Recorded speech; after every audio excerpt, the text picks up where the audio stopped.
السلام علیکم ورحمۃ اللہ وبرکاتہ۔ امید کرتے ہیں کہ آپ سب خیریت و عافیت سے ہوں گے۔ آج کے ایپیسوڈ نمبر 3 میں آپ سب کو خوش آمدید۔ نہج البلاغہ قول نمبر 3 کی شروعات کرتے ہیں۔ اللہ کے نام سے شروع جو بڑا مہربان نہایت رحم کرنے والا ہے۔ بسم اللہ الرحمن الرحیم۔ وقال علیہ السلام من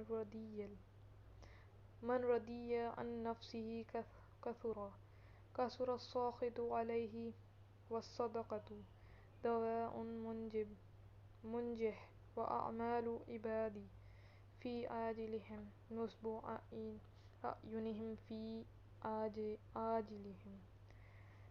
بسم اللہ الرحمن الرحیم۔ ترجمہ کرتے ہیں۔ جو شخص اپنے کو بہت پسند کرتا ہے وہ دوسروں کو ناپسند ہو جاتا ہے، اور صدقہ کامیاب دوا ہے، اور دنیا میں بندوں کے جو اعمال ہیں وہ آخرت میں ان کی آنکھوں کے سامنے ہوں گے۔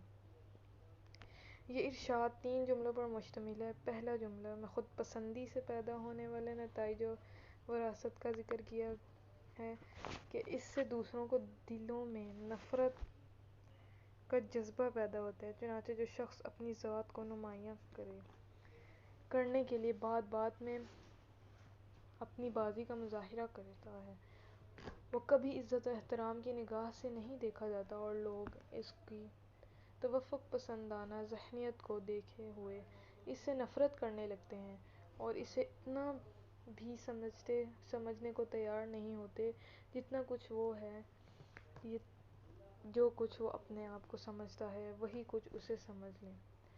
دوسرا جملہ صدقہ کے متعلق ہے، اور اسے ایک کامیاب دوا اس لیے تعبیر کیا ہے کیونکہ جب انسان صدقہ و خیرات سے محتاجوں اور نامداروں کی مدد کرتا ہے تو وہ دل کی گہرائیوں سے اس کے لیے دعائے صحت و عافیت کرتے ہیں، جو قبولیت حاصل کر کے اس کی شفا یابی کا باعث ہوتی ہے۔ چنانچہ پیغمبر اکرم صلی اللہ علیہ وآلہ وسلم کا ارشاد ہے کہ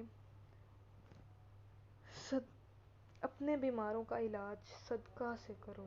تیسرا جملہ حشر میں اعمال کے بے نقاب ہونے کی متعلق ہے کہ انسان اس دنیا میں جو اچھے اور برے کام کرتے ہیں وہ حجاب عنصرہ کے حائل ہونے کی وجہ سے ظاہری حواس سے اور ایک نہیں ہو سکتے، مگر آخرت میں جب مادیت کے پردے اٹھا دیے جائیں گے تو وہ اس طرح آنکھوں کے سامنے عیاں ہو جائیں گے کہ کسی کے لیے گنجائش انکار نہ رہے گی۔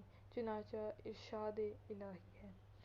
اس دن لوگ گروہ گروہ قبروں سے اٹھ کھڑے ہوں گے تاکہ وہ اپنے اعمال کو دیکھیں، تو جس نے ذرہ بھر نیکی کی ہوگی وہ اسے دیکھ لے گا، اور جس نے ذرہ بھر برائی کی ہوگی وہ اسے دیکھ لے گا۔ جزاک اللہ۔ آج کی ویڈیو میں بس اتنا ہی۔ انشاءاللہ اگلی ویڈیو میں ملاقات ہوگی۔